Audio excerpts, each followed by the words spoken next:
নমস্কার বন্ধুরা, welcome to my channel the creative Sumita. আজ আমি মহাদেবের সম্পর্কিত কিছু কথা, পৌরাণিক গল্প, পারদ শিবলিঙ্গের শাস্ত্রীয় ব্যাখ্যা, শিবের প্রিয় রুদ্রাক্ষের সুফল, শিবের পাঁচালী, মহাদেবের ত্রিশূল, ডমরু, বাঘছাল, মাথায় চাঁদ, বাসকী ও গঙ্গা দেবীর আলোচনা করে নেব। মহাদেবকে দেবাদিদেব বলা হয়। হিন্দু ধর্ম অনুযায়ী তিনি হলেন আদি দেবতা। অন্য দেবতাদের থেকে সম্পূর্ণ আলাদা মহাদেবের সহজ সরল জীবনযাত্রা ও পোশাক আশাক তার ভক্তদের মনে তার সম্পর্কে কৌতূহল বাড়িয়ে তোলে। কেন তার হাতে ত্রিশূল, কেন তার হাতে ডমরু, কেনই বা গলায় সাপ জড়ানো, এমন আরও বহু প্রশ্ন আমাদের মনে উঁকি দেয়। সর্বোচ্চ স্তরে শিবকে সর্বোৎকর্ষ, অপরিবর্তনশীল পরম ব্রহ্ম মনে করা হয়। ব্রহ্মস্বরূপে পরমাত্মা শিব বিন্দুর ন্যায় অর্থাৎ নিরাকার। তিনি কালচক্র ও সংসারের সকল গুণ অগুণের ঊর্ধ্বে। শিবের অনেকগুলি সদাশয় ও ভয়ঙ্কর মূর্তিও আছে। সদাশয় রূপে তিনি একজন সর্বজ্ঞ যোগী। তিনি কৈলাস পর্বতে সন্ন্যাসীর জীবন যাপন করেন। আবার গৃহস্থ রূপে তিনি পার্বতীর স্বামী। তার দুই পুত্র বর্তমান, এরা হলেন গণেশ ও কার্তিক। ভয়ঙ্কর রূপে তাকে প্রায়শই দৈত্য বিনাশী বলে বর্ণনা করা হয়। শিবকে যোগ ও ধ্যান, শিল্পকলার দেবতাও মনে করা হয়। শিব মূর্তির প্রধান বৈশিষ্ট্যগুলি হল তার ত্রিনয়ন, গলায় বাসকী নাগ, জটায় অর্ধচন্দ্র, জটার উপর থেকে প্রবাহিত গঙ্গা, অস্ত্র ত্রিশূল ও বাদ্য ডমরু। মহাদেব বা শিব হলেন সর্বোচ্চ দেবতা। সনাতন ধর্মের শাস্ত্রসমূহে তিনি পরম সত্তারূপে ঘোষিত। শিব সৃষ্টি স্থিতি প্রলয় রূপে তিন কারণের কারণ। তিনি সমসাময়িক হিন্দু ধর্মের তিনটি সর্বাধিক প্রাচীন সম্প্রদায়ের অন্যতম শৈব সম্প্রদায়ের প্রধান দেবতা। এছাড়া শিব স্মার্ত সম্প্রদায়ে পূজিত ঈশ্বরের পাঁচটি প্রধান রূপের একটি রূপ। গণেশ, শিব, সূর্য, বিষ্ণু ও দুর্গা পঞ্চদেবতার মধ্যে তিনি রুদ্ররূপ, ধ্বংস, সংহার ও প্রলয়ের দেবতা। মহাদেবের পোশাক পরিচ্ছদও অন্য দেবতাদের থেকে সম্পূর্ণ আলাদা। তিনি অন্য দেবতাদের মতো রাজবেশ পরে থাকেন না। মহাদেব হলেন আদি যোগী। মহাদেবের জটা থেকে বেরিয়েছেন স্বয়ং গঙ্গা। গলায় পেঁচানো সাপ, তার নাম বাসকী। মনসা তার বোন, সে দেবতা শিবের গলায় পেঁচিয়ে থাকে। হিন্দু পুরাণ অনুযায়ী দেবতারা সমুদ্র মন্থনের জন্য বাসুকীকে মন্থন রজ্জু হিসেবে ব্যবহার করেছিল। মহাদেবের গলায় নাগের উপস্থিতি সর্বদা দেখা যায়, যা পুরুষের অহংকারের প্রতীক বলে মনে করা হয়। মহাদেবের মাথায় চাঁদের উপস্থিতির অর্থ হল কাল সম্পূর্ণরূপে তার নিয়ন্ত্রণে। মহাদেবের সব ছবিতেই দেখা যায় তিনি বাঘছাল পরে রয়েছেন। আবার কোনো কোনো ছবিতে এও দেখা যায় যে তিনি বাঘছালের উপর বসে রয়েছেন। আসলে এই বিষয়টি ভয়হীনতা ও অতি সাধারণ জীবনযাত্রার প্রতীক। শিবের ত্রিশূলে সব সময় বাঁধা থাকে ডমরু। এই ডমরু বেদ এবং তার উপদেশের প্রতীক, যা আমাদের জীবনে এগিয়ে চলার রাস্তা দেখায়। মহাদেবের কপালের তৃতীয় নয়নকে জ্ঞানের প্রতীক বলে মনে করা হয়। অনেক ক্ষেত্রে বলা হয় তিনি রেগে গেলে তৃতীয় চোখটি খুলে যায় এবং সব কিছু ভস্ম হয়ে যেতে পারে তাতে। মহাদেবের পোশাক পরিচ্ছদ অন্য দেবতাদের থেকে সম্পূর্ণ আলাদা। তিনি অন্য দেবতাদের মতো রাজবেশ পরে থাকেন না। তার মাথায় জটা, সেই জটার নাম কেশ শক্তি বা জলবদ্ধ। এই জটায় মা গঙ্গার বসবাস। ভগীরথের তপস্যায় সন্তুষ্ট হয়ে স্বর্গের নদী গঙ্গা যখন মর্তে নেমে এসেছিলেন, তখন তার প্রচণ্ড জলোচ্ছ্বাসে পৃথিবী প্লাবিত হয়ে যাওয়ার আশঙ্কা দেখা দেয়। ভগীরথ তখন শিবের শরণাগত হন। মহাদেব নিজের জটায় গঙ্গাকে আবদ্ধ করে ফেলেন।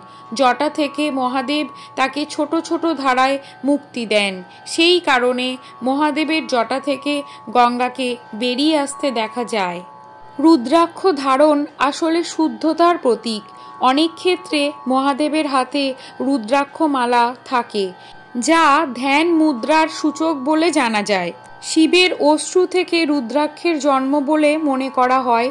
রুদ্রাক্ষ দর্শনে পুণ্য লাভ হয়। স্পর্শ করলে কোটি গুণ পুণ্য, আর ধারণ করলে তার থেকেও কোটি গুণ পুণ্য লাভ হয়। জপ করলে সহস্র কোটি গুণ পুণ্য লাভ হয়। জপের দ্বারা যে সুকৃতি বা পুণ্য লাভ হয় তার বিচার করা যায় না। অতএব রুদ্রাক্ষ মহারত্নের চেয়েও মহান। শাস্ত্রে কথিত আছে, পারদ শিবলিঙ্গ বিষ্ণু, কালিকা, শিব এবং ব্রহ্মার সম্মিলিত শক্তির মিলন ক্ষেত্র। শাস্ত্রে পারদ শিবলিঙ্গের বিশেষ গুণাগুণের কথা বলা হয়েছে। গরুড় পুরাণে পারদ শিবলিঙ্গকে ঐশ্বর্যদায়ক বলা হয়ে থাকে। জীবনে একবার এর দর্শন বা পুজো করলেই মানুষের অসীম জ্ঞান, অপার ধন বৃদ্ধি ও অতুল ঐশ্বর্য প্রাপ্তি ঘটে। শাস্ত্রে বলা হয়েছে, এর দর্শন মাত্র ব্রহ্মা হত্যা, গো হত্যা ও মহাপাপের থেকে মুক্তি পাওয়া যায়। নাম শুনেই বোঝা যাচ্ছে যে শিবলিঙ্গটি পাড়া দিয়ে তৈরি। পাড়া হলো তরল ধাতুদ্রব্য। পারদ শিবলিঙ্গকে রাসায়নিক মিশ্রণ দিয়ে শক্ত করে নির্মাণ করা হয়। রস আর রসায়ন এই দুটি প্রয়োগের আদি প্রারম্ভ কর্তা হলেন স্বয়ং ভগবান শিব।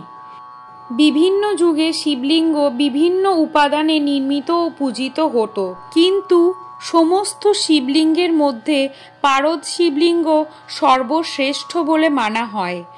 পারদ শিবলিঙ্গের ভিতরে ব্রহ্মা, বিষ্ণু, মহেশ্বর ও কালিকা এই চার দেবদেবীর মাহাত্ম্য অন্তর্নিহিত আছে।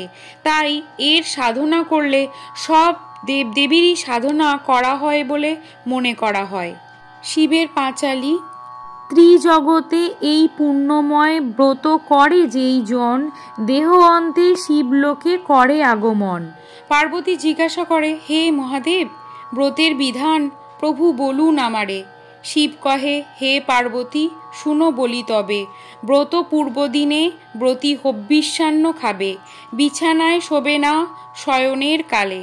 শয়ন করিলে ব্রতী খড় ও কম্বলে। শিবরাত্রি দিনে ব্রতী রবে উপবাসী, সন্ধ্যাকালে বসিবেগ পূজা স্থানে আসি। গঙ্গামাটি, বিল্লপত্র, ফুল, গঙ্গা জল, দধি দুগ্ধ ঘৃত মধু রাখিবে সকল। সুপক্ক কদলী ফল সঙ্গেতে রাখিবে, সাধ্যমতো নৈবেদ্যাদি সঙ্গেতে আনিবে। ধূপ ও প্রদীপ জ্বালি রাখিবে তথায়, তারপর ভক্তিভরে বসিবে পূজায়। গঙ্গামাটি দিয়ে ব্রতী যতন করিয়া, চারি শিব গঠন করিবে তাহা দিয়া। এক এক শিব লয়ে এক এক প্রহরে, অর্চনা করিবে ব্রতী অতি ভক্তি ভরে। সন্ধ্যাকালে বন্দনাদি সব করি সমাপন, ভক্তিতে করিবে যত পূজা ব্রতীগণ। দুগ্ধ স্নান করাইয়া প্রথম প্রহরে, অতঃপর অর্ঘ্য দিয়া পূজিবে আমারে। দ্বিতীয় প্রহরে দধি স্নান করাইবে, তারপর অর্ঘ্য দিয়া যতনে পূজিবে। ঘৃত স্নান করাইবে তৃতীয় প্রহরে, করিবে আমার পূজা সাধ্য উপচারে। চতুর্থ প্রহরে মধু স্নান করাইবে, তাহাতে হইব তুষ্ট শোনো বলি শিবে।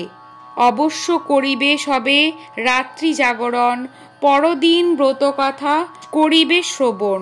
সাধ্যমতো ব্রাহ্মণেরে ভোজন করাবে, ভোজনের শেষে তারে দক্ষিণা দানিবে। অবশেষে নির্মাল্য লইয়া ব্রতীগণ, যত ব্রতীগণ সবে করিবে পারণ। শিবরাত্রি ব্রত পূজা যেই জন করে, শিবলোক প্রাপ্ত হয় মরণের পরে।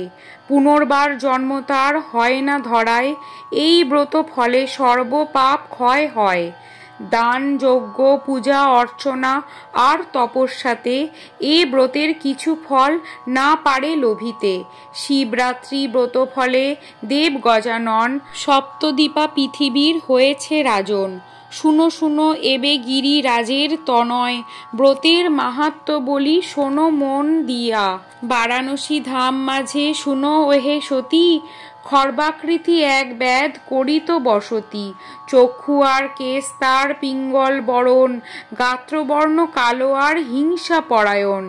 হিংসা সে করিত সদা সব প্রাণীগণে, অষ্টাদিতে পূর্ণ ছিল তাহার ভবনে। একদিন সেই ব্যাধ বনমধ্যে গেল, নানাবিধ পশু হত্যা সেখানে করিল। মাংসভার লোহে কাঁদে সে ব্যাধ তখন, গৃহে ফিরিবার তরে করিল গমন। মাংসভার লোহে ব্যাধ খুব ক্লান্ত হইয়া শয়ন করিল এক বৃক্ষতলে গিয়া। কিছুক্ষণ মধ্যে ব্যাধ নিদ্রিত হইল, হেনকালে সূর্যদেব অস্তাচলে গেল। ধীরে ধীরে নেমে আসে সন্ধ্যার আধার, ক্রমে বনভূমি হইল গাঢ় অন্ধকার। অকস্মাৎ সে ব্যাধের নিদ্রা ভঙ্গ হইল, তাড়াতাড়ি বৃক্ষতলে উঠিয়া বসিল। ঘোর অন্ধকার, কিছু দেখা নাহি যায়, কি করিবে ব্যাধরাজ হইল নিরুপায়। বনমধ্যে শোনা গেল বাঘের গর্জন, ভয় পেয়ে বৃক্ষে ব্যাধ উঠিল তখন। ভাগ্যক্রমে সেই বৃক্ষ বিল্ববৃক্ষ ছিল, অতি কষ্টে ব্যাধ সেই বৃক্ষেতে উঠিল। বৃক্ষ শাখে মাংসভার যতনে বাঁধিয়া, বৃক্ষের উপরে ব্যাধ রহিল বসিয়া। রাত্রেতে শিশির জলে সর্বাঙ্গ ভিজিল, ক্ষুধার্ত শীতার্ত ব্যাধ জাগিয়া রহিল। বৃক্ষমূলে শিবলিঙ্গ ছিল প্রতিষ্ঠিত, এক বিল্বপত্র তাহে হইল পতিত। ব্যাধ গাত্র স্পর্শে এক পত্র ভগ্ন হইল, হিমবিন্দু সহ তাহা লিঙ্গে পড়েছিল। শিব চতুর্দশী তিথি সেই দিন ছিল, ব্রতের পুণ্যের ফল সে ব্যাধ লভিল। ব্যাধপতি তুষ্ট আমি হইনু তখন, পরদিন গৃহে ব্যাধ করিল গমন। এইভাবে একে একে দিন কেটে যায়, উপস্থিত হইল ব্যাধের অন্তিম সময়। যমদূত আসি তথা উপস্থিত হইল, দৃঢ় পাশে বাঁধিবারে উদ্যত হইল। হেনকালে শিবদূত গিয়া সেই স্থানে, বাধাদান করে তারা যমদূত গণে। শিবদূত যমদূতে কলহ বাঁধিল, শিবদূত শেষে ব্যাধে কৈলাসে আনিল। দ্বারপাল ছিল নন্দী কৈলাসপুরীতে, যমদূত গণ তারে লাগিল বলিতে। এই ব্যাধ ছিল কুড়ো জীব হিংসাকারী, ধর্ম কর্ম মানে নাই সদা পাপাচারী। হেন মহাপাপী ব্যাধ কিসের কারণ, দেহ অন্তে শিবলোকে করে আগমন। যমদূত গণে নন্দী করিয়া সান্ত্বনা, একে একে পূর্ব কথা করিল বর্ণনা। নিরুপায় ব্যাধ শিব চতুর্দশী দিনে, কি রূপেতে ব্রত করেছিল ঘোর বনে। মহাপাপী সেই ব্যাধ মিথ্যা কথা নয়, তথাপি ব্রতের ফলে এসেছে হেথায়। শুনিয়া ব্রতের কথা যমদূতগণ, মহানন্দে যমলোকে করিল গমন। অতঃপর মহাদেব বলেন উমারে, শিবরাত্রি ব্রত কথা বলিনু তোমারে। শুনিয়া পার্বতী ইহা প্রশংসা করিল, সকলের কাছে তাহা প্রকাশও করিল। ব্রতের মাহাত্ম্য শুনি দেব ঋষিগণ, মর্তধামে এই ব্রত করে প্রচারণ। শিবের সমান আর দেব কেহ নাই, অশ্বমেধ সমযজ্ঞ আর যজ্ঞ নাই। গঙ্গাতুল্য তীর্থ নাহি জানিবেক মনে, শিবরাত্রি সমব্রত নাই ত্রিভুবনে। শিব রহস্যীয় এই পুণ্যব্রত কথা, সাংস্কৃতিক ভাষাতে ইহা রহিয়াছে গাথা। ইহা হইতে সংগ্রহ করিয়া সযতনে, শিবরাত্রি ব্রত কথা শক্তিপদ ভনে। শিব রাম শিব দুর্গা বল ভাই সবে, এ ভববন্ধন মুক্ত অবশ্য হইবে। আজকের ভিডিওটি যদি আপনাদের ভালো লাগে তবে ভিডিওটিকে লাইক ও শেয়ার করে দেবেন, আর চ্যানেলটিকে সাবস্ক্রাইব করে দেবেন। পাশে থাকা বেল আইকনটি অবশ্যই প্রেস করে দেবেন, যাতে আমার নতুন ভিডিওর নোটিফিকেশন আপনাদের কাছে পৌঁছে যায়। কমেন্ট করে জানাবেন আজকের এই তথ্যপূর্ণ ভিডিও কেমন লাগলো আপনাদের। সকলে মহাদেবের কৃপায় খুব ভালো থাকবেন, সুস্থ থাকবেন আর আমার পাশে থাকবেন।